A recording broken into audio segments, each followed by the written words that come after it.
มาทานน้อง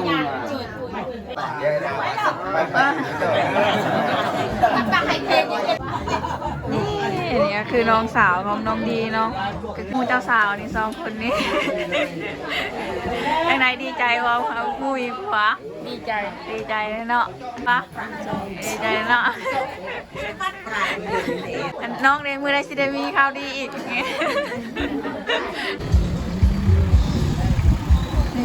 เจ้าบ่าวเจ้าสาวว้าย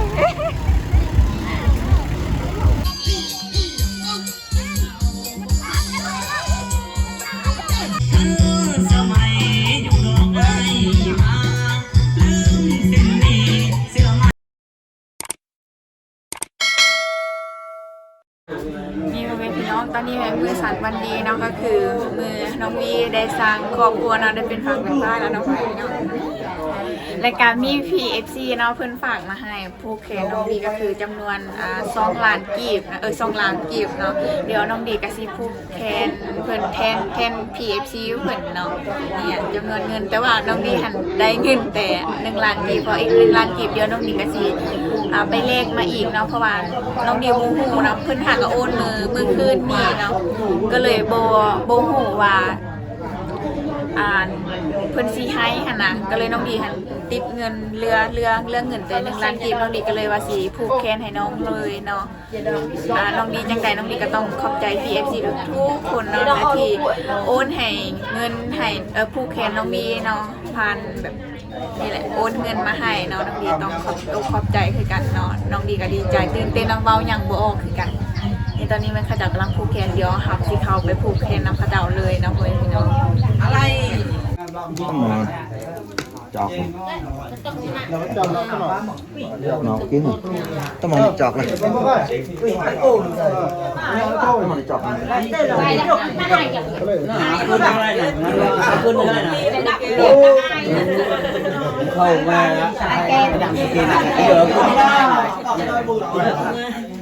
mà mau cái chọc apa pergi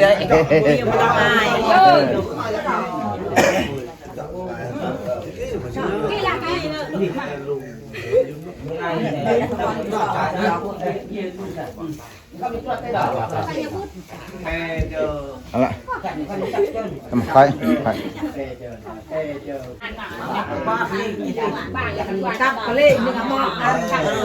Mà than nhông. Nên mình đi ăn anh trai mà lại vô mà lại và ai chỉ sẵn để tệ mòn thì cần ra nhà học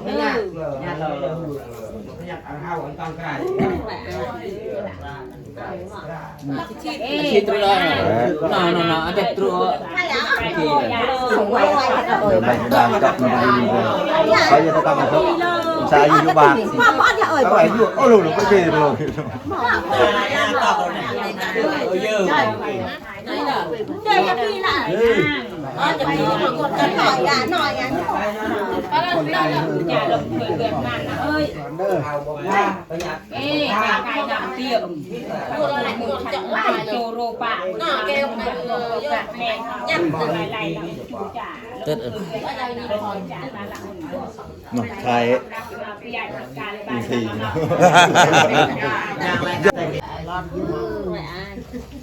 cho lắm người đâu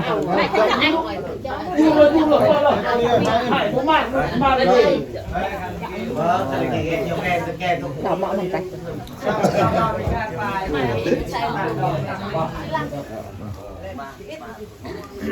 một cái ít nói mười ít nói cái đang nằm vui rồi bộ lại đó cái đó chọn sơ được sang đây chọn sang จับดูไล่พี่แต่จะจับเนี่ยนาวนะ ตอนนี้เจ้าการผูกคอต่อแขนเนาะก็คือน้องวีเนาะได้ก็ยิงหัวแล้วเนาะเป็นฟังเป็นฝ่าแล้วเนาะพ่อแม่พี่น้อง cái gì cái chặng hai ta em khai giờ buồn mình phá cứ nó vẫn chọc mờ đi mà cái đăng ký bê bê tặng cho nó chứ thì được không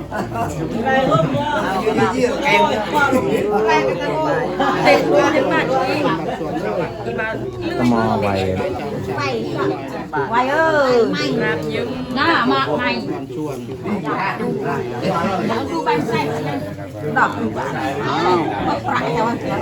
mò vậy đi là nó mà đọc chậm nè ê cú nè để cái mỏ ăn cái nào mà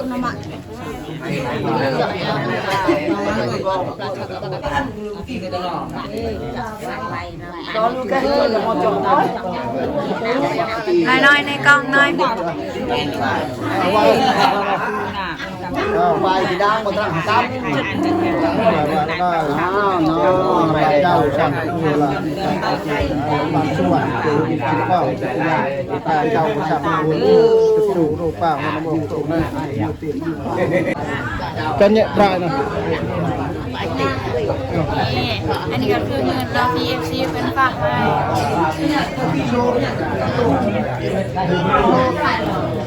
บางทีตัวน้องมีนะคะเป็นข้างเป็นฟ้าแล้วเด้อเดี๋ยวน้องนี่ค่ะจะลงแค่เจ้าเงินกับเรื่องของการฉายนั้นมันถ่ายหัวถ่ายนี่ปืนไปมาปรับไหลมาเปียหลักมันเป็นหลักรวยดุไทยได้เจอเด้อเพื่อไรแต่เท่าหนึ่งกาวันต่อไปตัวเยอะจวนกระดูกกระเดาะกระสับกระบักตา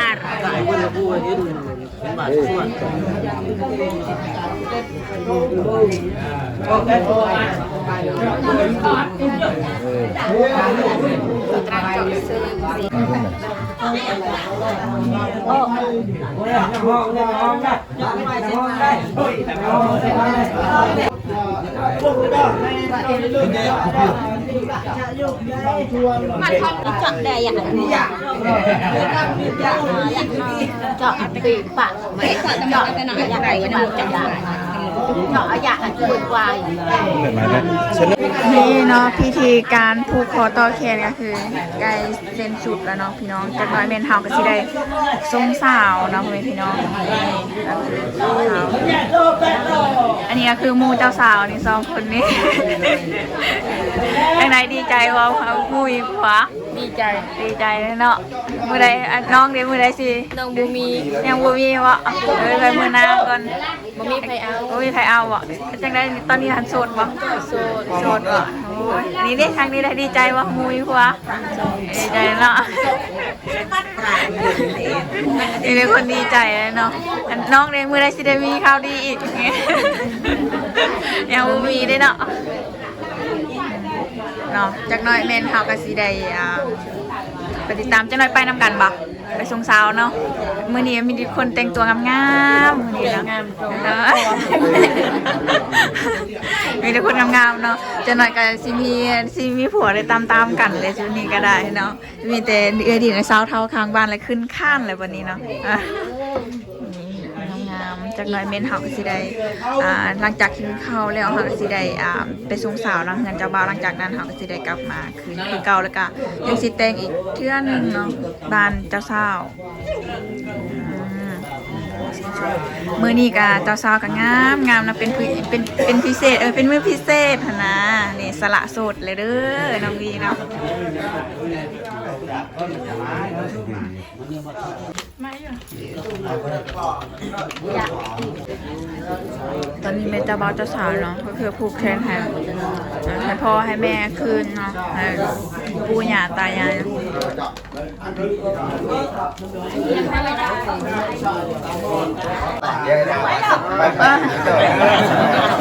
ปากให้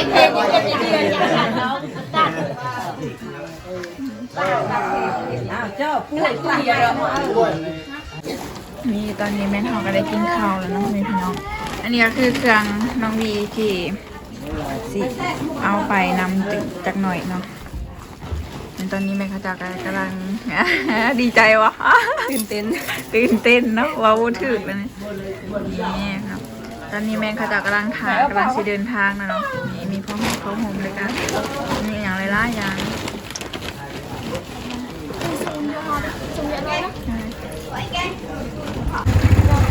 นี่ตอนนี้ก็เลยเดินทางแล้วเนาะเจ้าบ่าวเจ้าสาวขึ้นรถแล้วนะพ่อแม่พี่น้องนี่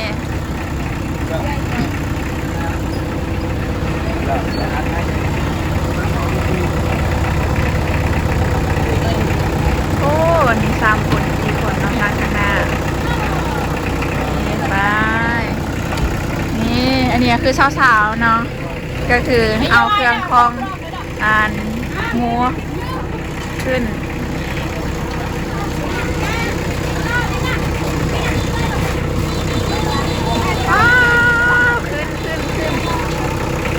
นี่คือประหยัดงบเนาะ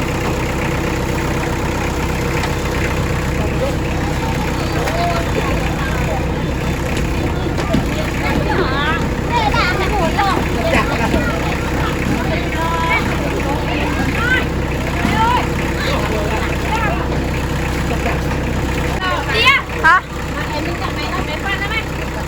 บุญบ้านน่ะคันบุญยอง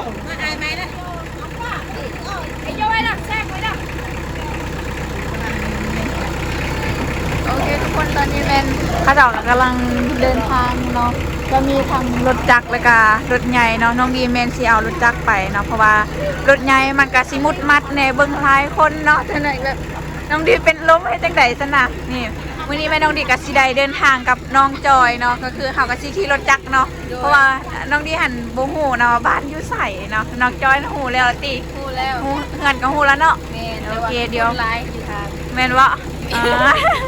คือฝุ่นลายวะโอ้ยตายแล้วน้องดีก็สิได้เปลี่ยนสุดก่อนในคันสันเนาะบ่ไหวเนาะถ้าละที่ฝุ่นลายนี่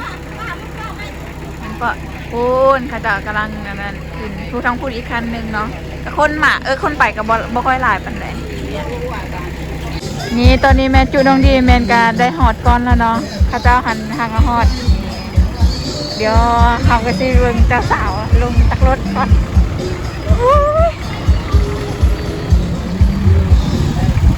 นี่เจ้าบ่าวเจ้าสาวว้ายตอนนี้แม่นหอดเหือนเจ้าบ่าวเจ้าสาวแล้วนะพ่อแม่พี่น้องแต่ว่าข้าเจ้าคันสิเปิดเพลงน้องดีก็สิได้ถ่ายบ่หลายเนาะพ่อแม่พี่น้องตอนนี้แม่นข้าเจ้าก็สิให้เจ้าบ่าวเจ้าสาวขึ้นก่อนเนาะหลังจากนั้นแม่นญาติของเจ้าสาวแม่นก็สิได้ขึ้นเนาะพ่อแม่พี่น้อง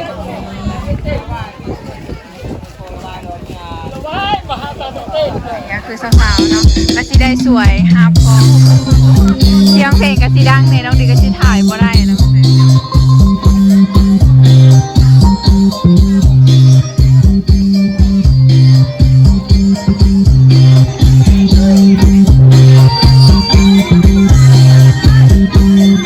อันนี้ก็คือภายในยูเฮือนเนาะหลังจากที่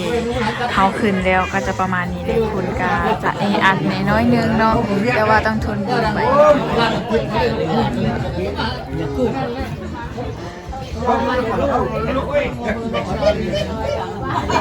นี่ก็คือน้องสาวของน้องดีเนาะก็คือได้มาสวมสาวมาสวมผมนี่พวกเจ้าสาวทั้งหมดโอ้นางเอกเนาะนางเอกดังนี่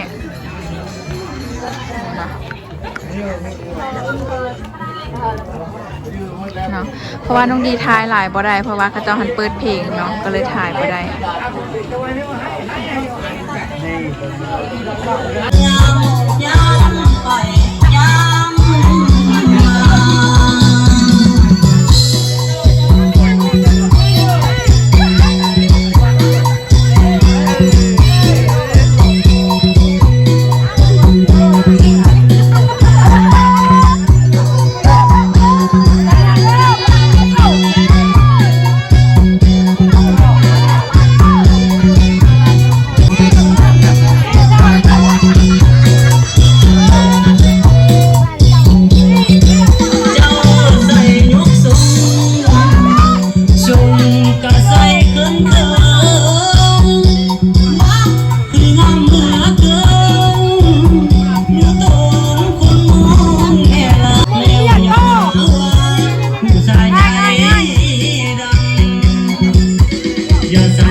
Hãy subscribe cho kênh Ghiền Mì Gõ để không bỏ lỡ